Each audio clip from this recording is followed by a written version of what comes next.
Vannie Edwards was an old-school coach dating back to the 1960 to 1970 period.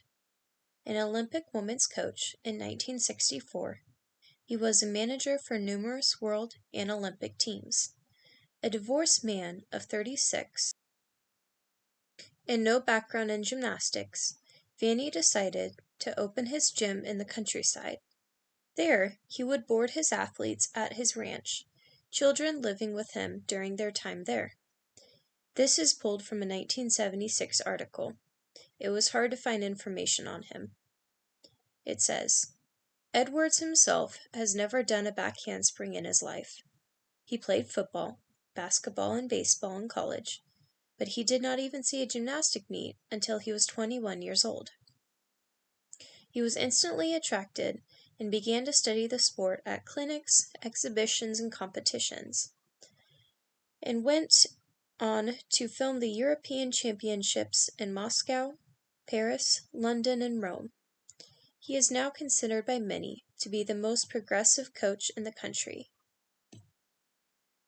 Muriel Grossfeld, who succeeded Edwards for the 1968 and 72 Olympics, states, "He is one of the better coaches in this country. Among the 4 or 5 I would call the best." Dale, who was a women's coach in 1976, states, "I have done a lot of clinics with Vannie, and I must say he was one of the very best. He is able to psychologically motivate his gymnasts besides teaching them straight-up skills." Edwards was one to focus on working with personality of each gymnast and setting up a schedule based on their needs. As he once stated, "I don't go after the best gymnast in the country." Edwards was one to truly dedicate his time with his gymnasts.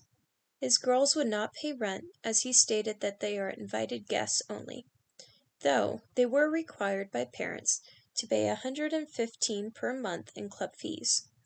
The girls are sheltered and following a strict school schedule only approved by Edwards. This was also discussed in the article. In the past, it was assumed that a serious gymnast had to train 6 to 8 hours a day and that some 100 repetitions were necessary to learn a new maneuver. Edwards feels that mental discipline is far more important than wearing down the body or training like a robot, as he states. He strongly believes in the use of notebooks. The girls are required to describe their routines and what they must watch out for. After they have written down a routine, he states, "I want them to shut their eyes and see themselves doing it.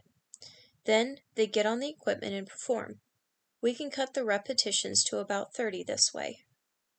Between performances, they are expected to read in their notebooks. We know that if they can do it, and if they fail, we tell them that it is not due to a physical limitation, but to insufficient mental discipline. We work with videotapes to point out their mistakes. You can punish your body all day long and gain nothing when your mind is not together. One child, who was very young, was discussed in this. Edwards states, "She is our best prospect for the 1980 Olympics. But right now, she is still allowed to play. We don't push her too hard. We want her to enjoy being a child a little bit longer." This was a child who was getting ready, potentially, for the Olympics. Of course, with almost every coach discussed does have a bad story. Kathy Johnson trained in Louisiana under Edwards, who once called her as fat as a balloon. He threatened to kick her out of the American Cup if she didn't lose 4 pounds before the meet. "Johnson, you look great. Wow, so skinny." Johnson, under a poisonous coach, responded, "If you think this is great, I could be thinner." Months after Johnson developed a severe eating disorder and dealing with severe injuries that Edward neglected to address, she left in 1979 after hearing that Edward was calling her a basket case. There, she went to Bill Sands. Though Edwards fat-shamed Johnson, she did state in Little Girls in Pretty Boxes that she was not the only gymnast denounced by weight, though she didn't discuss who else was affected.